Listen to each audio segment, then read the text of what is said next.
वे अपनी सती ब्याही की बल से घोड़ा ततलिया को खोल करके आ रहा है, परंतु वह अपने सती ब्याही को कहा तो चंद्रगढ़ भेज दिया, ये कह करके कि मैं अभी गुरु के पास जाता हूँ, गुरु से 2 रोज 10 रोज का छुट्टी लेकर के कहा तो नगर गुजरात जाऊंगा और नगर गुजरात से दुरागमन करवाने के लिए कहा तो चंद्रगढ़ आऊंगा।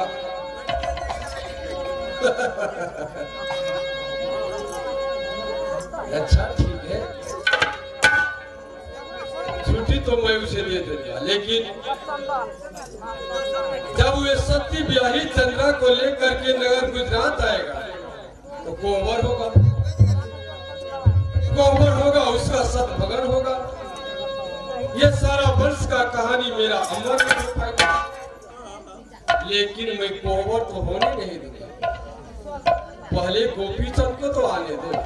जय गुरुदेव।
मैं तुम्हें कहा तो गढ़बंगाल घोड़ा ततलिया खोलने के लिए भेजा था। हाँ गुरुदेव। क्या घोड़ा ततलिया को लेकर के आया या खाली हाथ आया है? जब मैंने आपका वचन को पूरा करते करते 12 वर्ष बीतने के लिए क्यों नहीं? क्या एक वचन को मैंने उल्लंघन नहीं किया? ये तो सत्य है। क्या सबसे पहले कहा तो मां का दरबार, दूसरा बहन के दरबार, और या तीसरा कहा तो सीमापुर बनाम घोड़ा ततलिया को खोलने के लिए चला था। हे प्रभु, क्या मैंने अपने साथ में घोड़ा ततलिया को लेकर के आपका मंदिर के पिछवा में मैं बंद कर रखा हुआ है ईश्वर। क्या घोड़ा ततलिया को मंदिर का पीछे में बांध दिए? हाँ गुरुदेव। हे प्रभु। ठीक है मेरा भक्त। गुरुदेव बोलो। अब तो मैंने आपका वचन को पूरा करते करते 12 वर्ष बीतने के लिए जा रहा है। हाँ हाँ, ये तो सही है। एक बार मुझे आज्ञा दे दीजिए, माँ चरण की सेवा करने के लिए मैं नगर गुजरात चलूंगा ईश्वर। क्या माता क्या मेरे वियोग में, शोक में अंधी बन गया, ना खाने के ठिकान, ना पानी पीने के ठिकान, और ना सोचने के लिए। इसलिए मुझे एक बार आज्ञा चाहिए, 2-4-10 रोज के बाद मैं कहाँ तो अपने माँ चरण की सेवा करने के लिए मैं चलूंगा। हाँ जो महात्मा बन जाता है ना, जो ऋषि बन जाता है, उसे न माता न पिता न धन न दौलत किसी से मतलब है, केवल भगवान का नाम का गुणगान करता है। इसलिए मेरा भक्त, मेरा बात मानो तो माँ चरण की सेवा से अच्छा भगवान की भक्ति में है, पुण्य है। छोड़ो उस बहाना को, जहां तुम्हें दिल जाता है उस दिल को घुमा करके वापस ले आओ। माता मैना की चरण की सेवा करने से कोई फायदा नहीं। नहीं या माँ चरण की सेवा करने के लिए आप मुझे मत बोलिए प्रभु।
अरे रोना नहीं, जब मैं हूं तो सब कुछ है।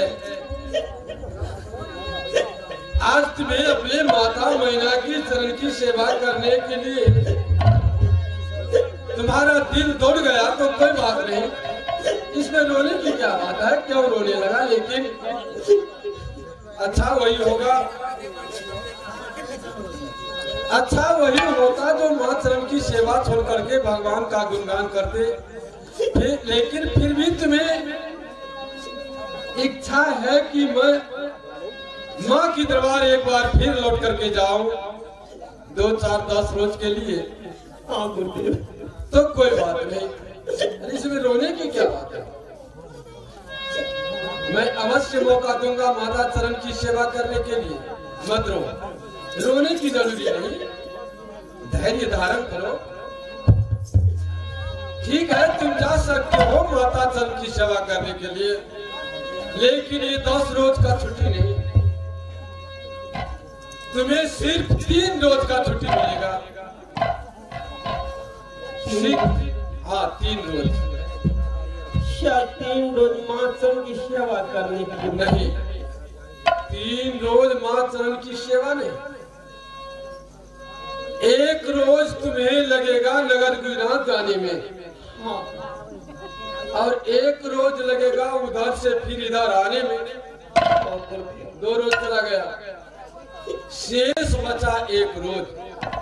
1 रोज तुम अपने माता मैना की चरण की सेवा करना, समझ गया? हाँ प्रभु। ठीक है, जाओ, जा सकते हो। संत सरोवर कंग चला, संत सरोवर कंग चला, जाई पकड़ौया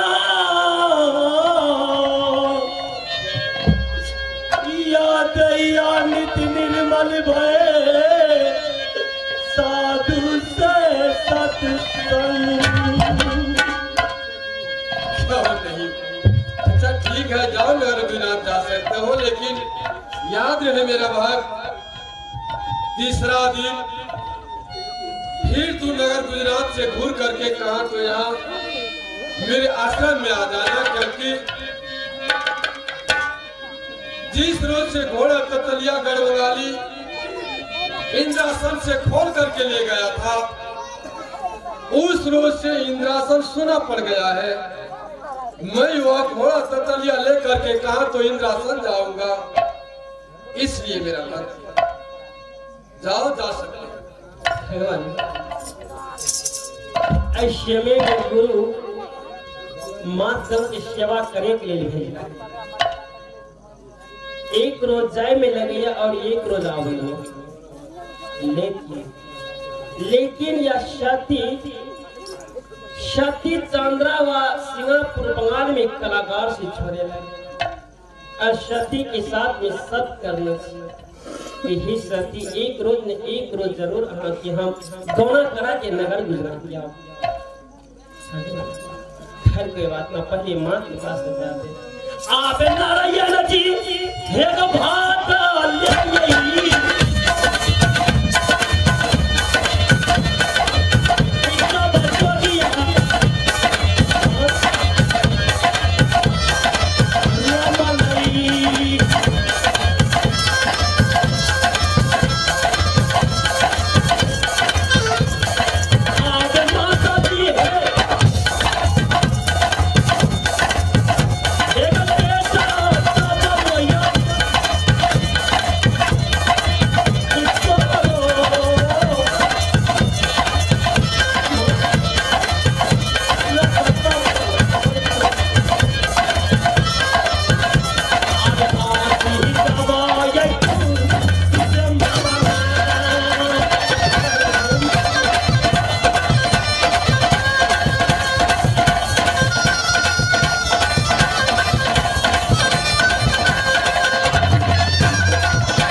चलोगे डाल डाल तो मैं चलूंगा पात पात।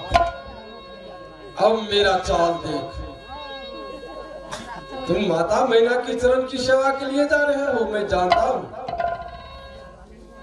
तुम इस समय अपने घर जाओगे तो सती ब्याही को दुरागमन करवाने के लिए जाओगे, लेकिन इसका नतीजा क्या होगा मैं जानता हूं। अब मैं चलता हूं कहा तो हिरिया जिरिया बंगाली के पास।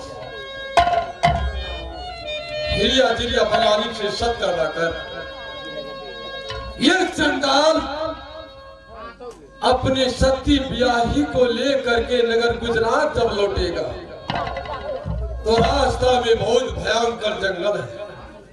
उस जंगल में वह हिरिया जिरिया के द्वारा दोनों को बिछोड़ करवा देगा। ना दोनों आदमी मिलेगा न सुहागरात होगा। बोलो श्री राम।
कि हमरे घर ये नगर विराट और कि हमार नाम जी सती मैना और बेटी के नाम सती बिरवा और बेटा के नाम लगे राजा गोपीचंद।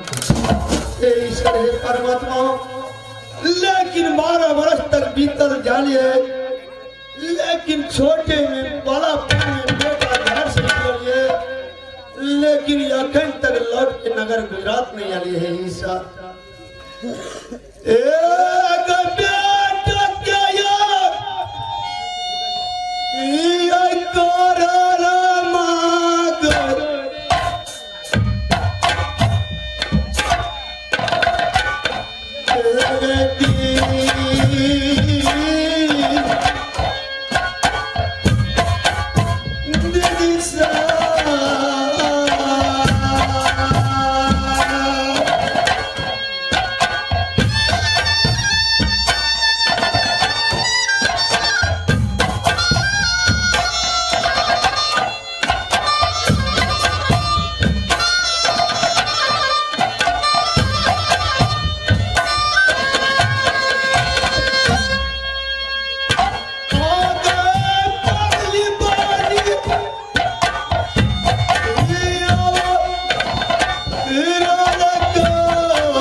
लेकिन एक मंत्री है और की बुढ़ास्ता अवस्था में सारा काम है मंत्री के अरे बेटा के समान आवे जाला दी से आवे या मंत्री जी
मैया की भेलो तोरा कथी लते काने छी कल्पै छी देखा मंत्री तू सब ग बुझते जा तब हमरा से पूछे जा और बेटा के चिंता में और तेजानवी बन के कि नगर गुजरात में रह जे मंत्री और सारा भारत पे उठे न जा। हे माता जी तू चिंता नहीं कर हे माँ अगर तोहर बेटा है तो अपना कोख से तू जन्म दे रहे भा नहीं तोहर बेटा आग में चलता नहीं पानी में सड़ता अब के लौट के तोहर चरण की सेवा करता है माँ। सच कहे बेटा सच कहे तो मैया भमरा व्याकुल माधु बिना कोयल बिना बसा हम है व्याकुल बेटा बिना जानता है भगवान। हे माता अब चिंता नहीं कर अब कथी ले जाई पखिया गए मैया जी कई छो तोरा लहरिया गे पखिया आएला हरिया सहारी गे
बोला बेटा तू चिंता नहीं कर हे माँ कहावत में कहे है माँ चिंता से चतुराई घटे शोक से घटे शरीर पाप से लक्ष्मी घटे कह गए दास कबीर हे माता तू चिंता नहीं कर तोहर बेटा है ता तब आज का तोहर चरण की सेवा करता है माँ। सच में कही जा बेटा हे मैया आज हम भोरे भर उठ लियो हाँ तो देख लियो एक कौवा या बात क्वाई क्वाई करे चल सच में सच कहे छो मैया सच कहे छो आयन तोहर बेटा चल जा सच बात है बेटा तू झूठ कहियो न बोले जा देखी मैया अबस लौट कर तोहर बेटा ये तोहर चरण के सेवा कर दो तो हमरा कहिया आवे मनस ये ई अरबवा ए